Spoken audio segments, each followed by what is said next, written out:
রমজান মাসে বড়দের খাবার বন্ধ থাকলেও বাচ্চাদের জন্য কিন্তু খাবার ঠিকই তৈরি করতে হয়। হ্যালো এভরিওয়ান, আসসালামু আলাইকুম। সকালবেলা বাচ্চাটা ঘুম থেকে উঠেই প্রাইভেটে চলে গেছে একদমই কিছু না খেয়ে। তো ভাবলাম এই ফাঁকে আমি ওর জন্য একটা খাবার রেডি করে রাখি। সাধারণত ওর প্রাইভেট টাইমটা বিকালে থাকে, কোনো একটা কারণে মিস ওকে সকালে যেতে বলেছে। তো এই তো প্রাইভেট থেকে চলে এসেছে, এখন হচ্ছে আমি ওকে খাবারটি খাইয়ে দিচ্ছি। তো ও হচ্ছে খাচ্ছে আর দুষ্টামি করছে, আর ওর প্রাইভেটে কি হয়েছে না হয়েছে সেগুলোই বলছে। ওর প্রাইভেটে এক ফ্রেন্ডের বার্থডে ছিল, তো এজন্য ওকে কেক খাইয়েছে এবং চকলেট দিয়েছে। তো এজন্য নাকি তাকে ওর গিফট দিতে হবে। তো আমাকে তাই বলছে, আমি বলছি ঠিক আছে, তোমাকে আমি বিকালে নিয়ে যাব এবং ওর জন্য একটা গিফট কিনে নিয়ে আসব। আর এই খাবারটি কিন্তু আমার এই চ্যানেলে আপনারা পেয়ে যাবেন। এটা বাচ্চাদের জন্য খুবই হেলদি একটি খাবার, বিশেষ করে গরমে বাচ্চাদের শরীর ও পেট ঠান্ডা রাখতে সাহায্য করবে, একই সাথে বাচ্চাদের পানির অভাব পূরণ করতেও সাহায্য করবে। তো যাই হোক, এরপরে হচ্ছে খাওয়া শেষ করে আমি ঘরের টুকিটাকি কিছু কাজ করে নিচ্ছি। আমার এই চ্যানেলটা আপনারা সবাই জানেন যে বেবি ফুড একটি চ্যানেল, এখানে বাচ্চাদের খাবার দাবারের রেসিপি পাওয়া যায়। তো আমি যেহেতু একদিন পর পর বেবি ফুড রেসিপিগুলো শেয়ার করি আপনাদের সাথে, তো ভাবলাম যে দিনটা ফাঁকা যায় ওই দিনকে আমার ও আমার মেয়ের সারাদিনের অ্যাক্টিভিটিসগুলো আপনাদের সাথে ছোট ছোট ব্লগ আকারে শেয়ার করব। তো আশা করছি আপনাদের কাছ থেকে উৎসাহ পাবো, এজন্য প্লিজ একটি লাইক দিবেন এবং সুন্দর একটা কমেন্ট করে যাবেন। আপনাদের প্রতিটা কমেন্ট আমাকে নতুন নতুন ভিডিও তৈরি করার জন্য উৎসাহ দেয়।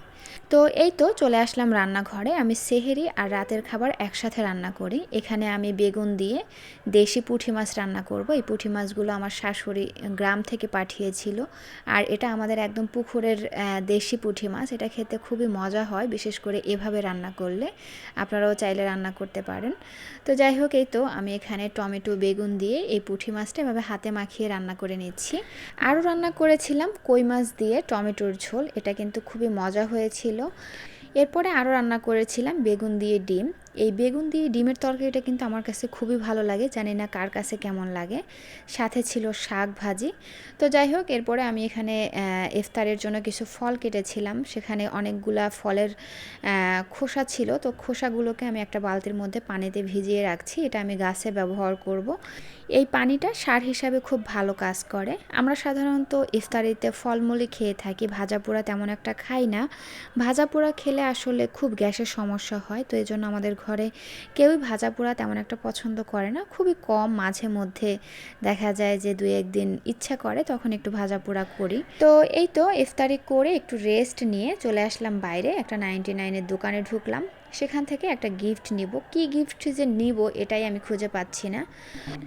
বাচ্চা মানুষ খেলনা দিলে সব থেকে বেশি খুশি হবে, কিন্তু আমি আসলে খেলনাটা দিতে চাচ্ছি না, কারণ ওকে আরও কয়েকজনে খেলনা দিয়েছে, পুরো খেলনাই ভেঙে চুরে চুরমার করে ফেলছে। তো ভাবলাম যে কাজের কিছু দেই। তো খুঁজতে খুঁজতে গিয়ে যায় একটা এরকমের বাটির সেট পছন্দ হয়েছে। তো ভাবলাম ওর মাকেই দেই, এটা ওর মার কাজে আসবে এবং এটা স্মৃতি হিসাবে থেকে যাবে। আমি জানি যে বাটির সেটটা ওর কোনো কাজে আসবে না, এটা ওর পছন্দও করবে না। তো এজন্য আমি এখানে 2 প্যাকেট রোমা বিস্কুট নিলাম, যাতে ও খুশি হয় এবং খেতে পারে। তো এরপরে আমি এখানে এই যে 3টা ওয়ালমেট নিলাম। এই ওয়ালমেট 3টা আমার খুবই ভালো লেগেছে। তো এই ছিল আমার আজকের ব্লগ ভিডিও। আল্লাহ হাফিজ।